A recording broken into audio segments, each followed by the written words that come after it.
Pun kula terangno niki masalah termasuk surat sing kula pilih di antara surat-surat sing pun kula waca ten mriki surat Toha. Biasanipun dalam riwayat hadis termasuk paket niku surat Toha kalian surat Yasin. Banyak riwayat keunggulannya surat Toha, termasuk wonten riwayat hadis ya. Niku bahwa Allah Ta'ala itu sebelum menciptakan langit dan bumi itu yang dibaca surat Duha kalian surat apa? Yasin. Inna Allah Ta'ala qara'a Toha wa Yasin qabla ayyakhluqas samawati wal ardu bi alfi amin. Sebelum 2000 tahun menciptakan langit bumi itu Allah Ta'ala gadah tradisi maos Toha kalian Yasin. Tentu hadis itu riwayat ya, meskipun dalam riwayat ngoten niku ada yang setuju ada yang tidak, tapi sudah menjadi tradisi ulama bahwa surat Yasin Toha itu punya posisi khusus niku dari segi riwayat. Terus dari segi makna kalau terangkan awailu suwar niki ngaji ilmiah riyen awailu suwar kados alif lam mim Toha Yasin nun dan sebagainya. Untuk amannya memang hampir semua mufassir itu sepakat ditafsiri namun Allah a'lamu bi muradi napa bidzalik. Allah langkung pirsa. Tapi untuk Yasin dan Toha itu hampir semua ulama meyakini maknanya itu yang Muhammad. Jadi begini ya, wonten awail suwar yang maknanya itu kira-kira dikatakan Allah saja yang tahu itu pantas. Misalnya kados kaf ya ain napa son. Mergo wis repot, kakean mikir repot. Tapi untuk Toha dan Yasin niku secara istikmali itu keyakinan ulama tetap Muhammad. Buktinya secara istikmali misalnya teng tiba nggih, ala Toha Rasulillah, ala Yasin Habibillah. Artinya secara istikmali ya sudah didedikasikan, sudah diperuntukkan sinten Kanjeng Nabi. Dadi muni Allah sing pirsa diprakteke wis dinggo. Prakteknya secara istikmali Toha dan Yasin sudah diperuntukkan sinten Kanjeng Nabi. Buktinya kita nak maca selawat di ala Toha Rasulillah ala Yasin apa Habibillah. Apalagi secara siakul kalam ya, secara siakul kalam ya, setting ceritanya ini jelas-jelas menunjuk Muhammad. Misalnya kados Toha ma anzalna alaika ing atase sira Toha ka Al-Qur'an, dan tentu orang yang kena khitab ka itu yang terkait Quran tentu sinten Nabi Muhammad. Jadi sebenarnya bisa ditebak kalau secara istikmali Toha mesti mengarah atau menunjuk sinten Kanjeng Nabi Muhammad sallallahu alaihi wasallam. Lah cuma mulai riyen wadate wong salaf ku tawadhu daripada resiko keliru semuni Allah a'lamu bi napa bidzati. Iku tradisi tawadhu. Tapi kemudian yang ironis teng kampus-kampus tradisi Jalalain itu dikritik. Jadi termasuk kemalasan berpikir, mergo rawani nebak. Itu kan justifikasi jadi pembenaran kemalasan apa berpikir. Kalau sering debat ke dosen-dosen, Pak Bah, kemalasan berpikir kok didukung. Nah, jawabku gini, kamu spekulasi kok minta didukung? Kamu yang berani nebak artinya itu juga spekulasi. Spekulasi sesuatu yang nggak perlu apa didukung. Ya sama. Iya ya sama. Yang anak ini tidak perlu didukung. Jangan katakan kalau kamu berani memikir itu terus berani benar itu enggak. Orang berani berpikir itu artinya berani spekulasi. Wani spekulasi bahasa kasare wani ngawur. Paham deh? Paham deh? Wani spekulasi itu bahasa kasare artinya wani napa? Ngawur. Wani ngawur kowe kok dukung. Paham deh? Lah nak tawaduk sak keliru-keliru niku jek apik. Tawaduk paling banter darani bodoh. Bodoh mek ngawur parah ngawur. Ya jadi bodoh mek ngawur parah napa? Ngawur. Bodoh ku jek apik. Wong bodoh sak Indonesia ku negara ora bangkrut. Tapi nek ana wong ngawur, uang negara dikemplang bangkrut kabeh. Jadi bodoh mek ngawur parah napa? Ngawur. Wong dadi petani lugu kabeh, wong sak Indonesia sek mangan. Tapi nek ana wong ngawur cara ngelola hasil panen, wong iso kelaparan kabeh. Ya alhamdulillah dosen sing ngomongin terus tobat. Selama ini saya tidak pernah mikir kalau spekulasi itu ngawur. Ya makanya saya bilang spekulasi itu ngawur. Makanya saya katakan, tapi meskipun demikian terus kalau terasa, meskipun demikian, ya, Allah a'lamu bi muradi napa bidzalik. Ada awailu suar tertentu yang mudah ditebak. terutama yang secara istiqmali telah dipakai nopo dari generasi ke generasi. Itu surat untuk Toha dan Yasin memang istiqmalinya jelas-jelas ala Toha Rasulillah, ala Yasin Habibillah. Apalagi siakul kalam mengarah ke sana. Misalnya Yasin wal Qur'anil Hakim, terus innaka ayya Yasin kan, innaka saat temani siro Yasin, berarti saat temani siro Muhammad iku laminal mursalin. Jadi bisa ditebak. Karena yakin bisa ditebak secara benar, tidak spekulasi. Makanya ulama-ulama secara istiqmali untuk Yasin dan Toha berani ala Toha Rasulillah, ala Yasin apa? Habibillah. Sudah demikian ada riwayat hadis sahih bahwa Nabi sering dawuh, saya punya nama banyak, anal hasyir, anal aqib, ana Yasin, ana Toha. Termasuk yang disebut Nabi anal hasyir, anal aqib, ana Yasin, ana apa? Toha. Sehingga sudah klop, artinya secara istiqmali ya memang begitu, siakul kalamnya juga begitu, secara riwayat juga mengarah ke kanjeng Nabi Muhammad sallallahu alaihi wasallam. Mbok niku dari segi makna. Terus niki dawuh pangeran ma anzalna alaikal qur'ana litasqa. Bahwa Quran dengan makna al-awamir wan nawahi ini nunjukno nak kanjeng Nabi njen tiyang waras tenan. Al-Quran dengan makna al-awamir wan nawahi, ada banyak perintah, ada banyak larangan. Tentu itu secara teori itu membebani Nabi, membebani Nabi. Ketika raja bertitah, masih barang itu gak penting. Itu bagi yang dititahi itu termasuk super penting. Misalnya raja kepengen rokok, rokok barang gak penting. Tapi bagi sing dikongkon pelayan tenan. Padahal mau merantuk rokok ya rapopo. Tapi karena yang menyuruh Nabi raja menjadi sesuatu yang penting. Bagaimana sampean bayangkan seorang Muhammad yang berhadap-hadapan sama khitabnya Allah Subhanahu wa taala. Kayak apa tersiksanya secara psikologi. Sehingga karena beliau secara psikologi tersiksa, segalanya itu dipaksakan ideal, ya, dipaksakan apa? Ideal. Sehingga dalam banyak riwayat Kanjeng Nabi nak salat ini jadi peringatan kaki yang terlalu khusyuk. Nak sholat itu nak sikil loro sama ngene jek enak-enakan. Apa meneh mbek slenden malah enak-enakan. Jadi ben serem ben seru mau sikil apa sih? Sitok. Go sawangane sholat sikil loro iku sawangane jek enak-enakan. Lan ning riwayat-riwayat wali songo iku misale tipake tlacake Sunan Bonang mesti sikil sitok. Kadang ngono takok. Gus jare iku panggonane sholat kok sikile sitok. Mergo dhisik wis dadi tradisi. Sholat tuh sing seru nek wis nganggo sikil apa? Sitok. Sikil loro gak seru, maksudnya itu biasa-biasa wae, paham? Lho niki tenan niku. Sehingga Nabi ben seru, maksudnya ben tambah hebat, tambah seru. Niku nunjukna ning ngarepe pangeran nak salat nganggo sikil napa? Tak wis pol kesel salat nganggo sapa? Akhirnya mbek pangeran saking taate, saking kepingine untuk tawaduk kepada Allah segalanya serba spesial, termasuk cari paling susah. Akhirnya kalian pangeran dieling ora kudu ngono. Maksudnya sholat kowe ora kudu. Lho nggih to kados bocah sing jenise khusyuk. Kowe iku nak sendake koyo nekek weteng tenan. Sing jenis khusyuk to.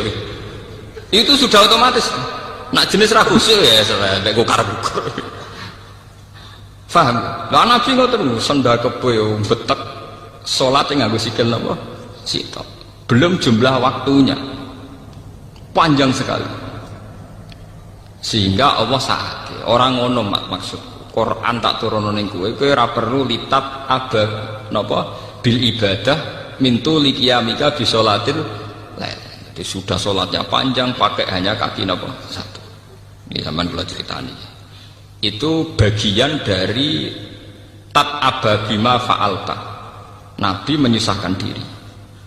Tapi lebih dari itu sebetulnya ngendikane para ulama dan ada ayatnya, maksudnya ada ayat Quran. Di luar itu ada masalah yang lebih urgensi, lebih parah.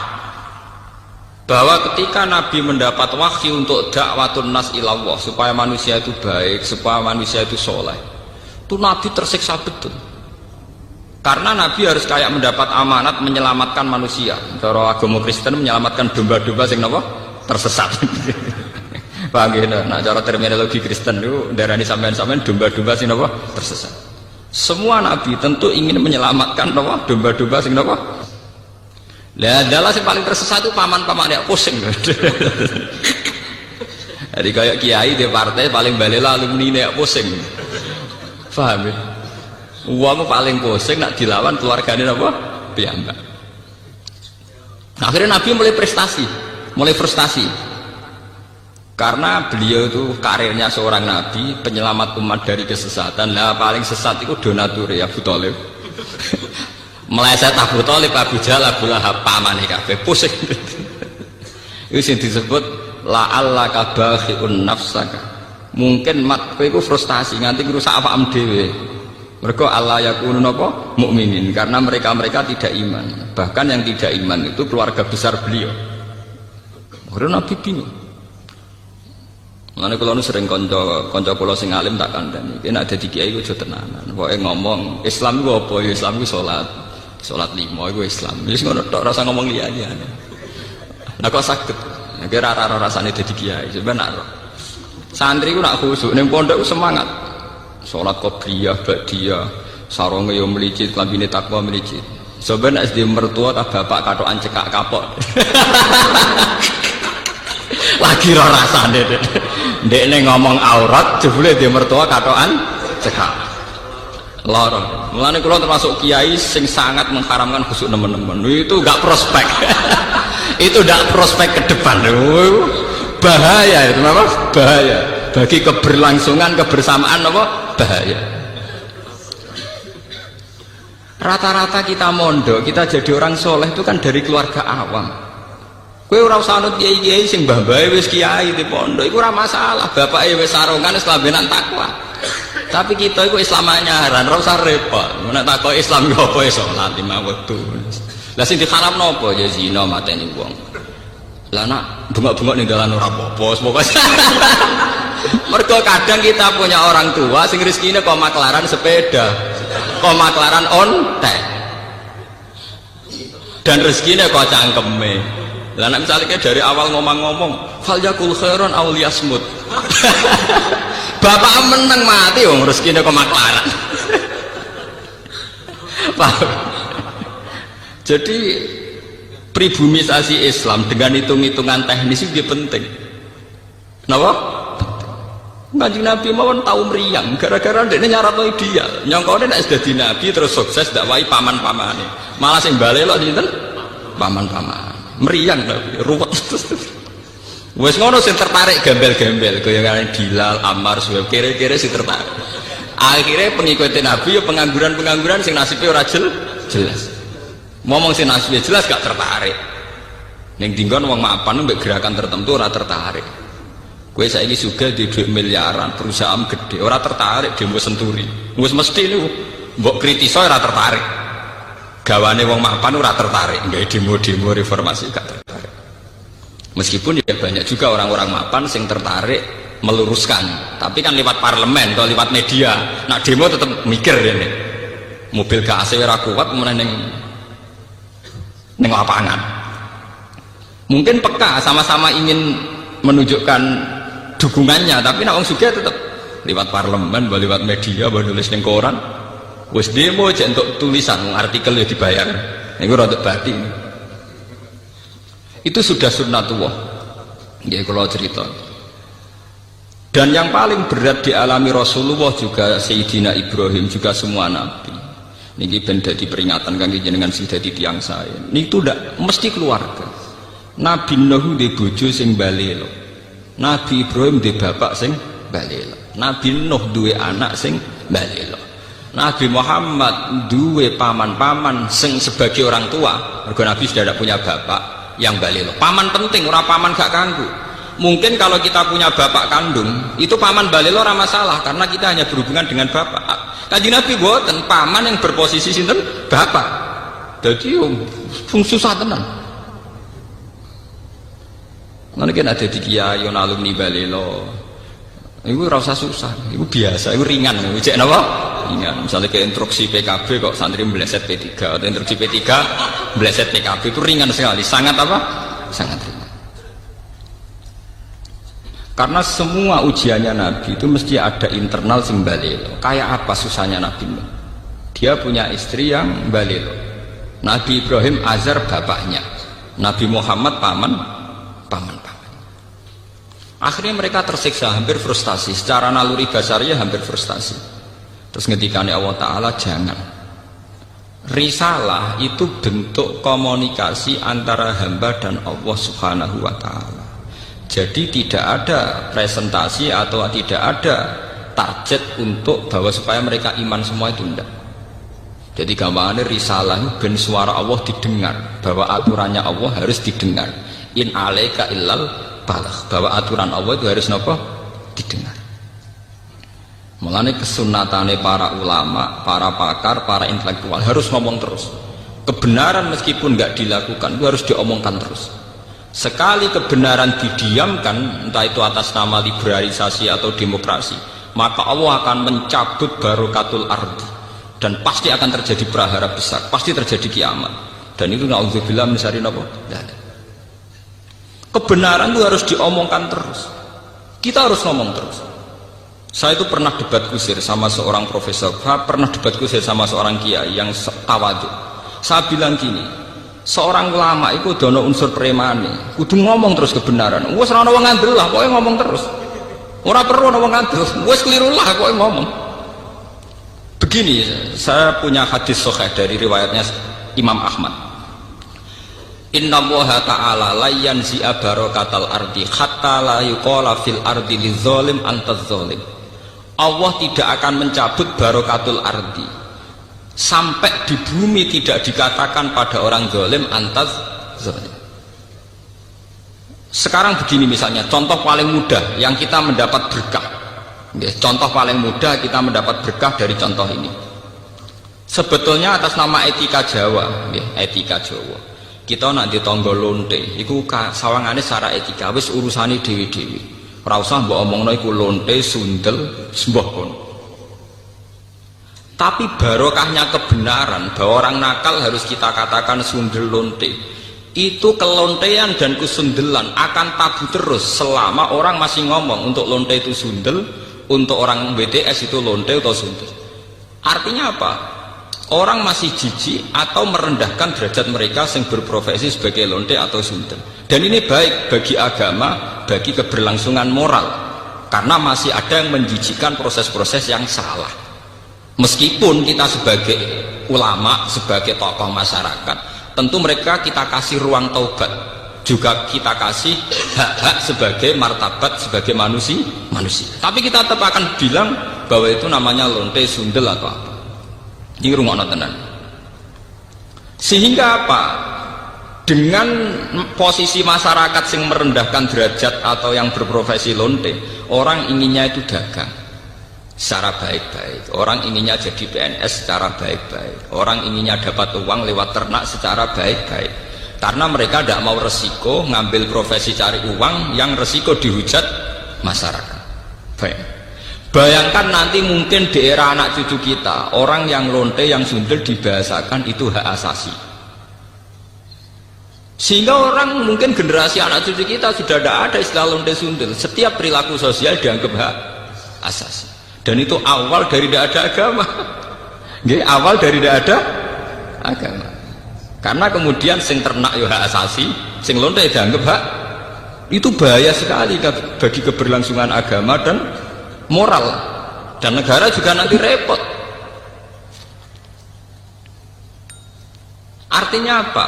Sebetulnya sifat-sifat anarkis masyarakat, anarkis dengan tanda kutip, anarkis terutama dalam perkataan, maling darani maling, lonte darani lonte, itu menolong agama. Karena dengan stigma, dengan pelakuan masyarakat sing jelek, perilaku ini terdianggap jijik. Dengan dianggap jijik, agama bisa jalan. Artinya bisa jalan ya, karena si A yang lonte itu dihujat masyarakat, yang lain-lain nggak pernah ingin cita-cita jadi lonte. Sehingga masyarakat akan, bahkan mungkin anaknya lonte sendiri, karena tahu nasib ibunya dihujat, juga bercita-cita tidak jadi lonte. Coba kalau tidak mendapat hukuman dari masyarakat, ibuku begitu juga tidak ada apa-apa. Paham ya? Makanya lonte dan apa akan subur di masyarakat yang sudah tidak peduli dengan nilai-nilai ini. misalnya di kota-kota besar atau di kawasan lonte, karena sesama lonte saling tidak mengatakan tabu. Makanya aman. Lalu itu kalau terkenang hadis riwayat Ahmad, Allah tidak mencabut barakatul ardi sehingga orang-orang zalim tidak dikatakan antas zalim. Itu bahaya sekali kalau kita sudah tidak peduli terhadap itu. Nah, risalahnya Allah kepada Nabi Muhammad itu yang penting bahwa benar dikatakan benar, salah dikatakan salah. Tidak harus gol, tidak harus apa? Gol. Misalnya begini, saya sebagai ulama akan ngomong terus kalau riba itu haram, bunga bank itu haram. Meskipun pakar-pakar ekonomi, pakar perbankan akan mengatakan hal sing mustahil, sebuah sistem keuangan tanpa nopo, bunga, tanpa bank, itu muhal. Tapi kita sebagai ulama harus ngomong terus, riba itu haram.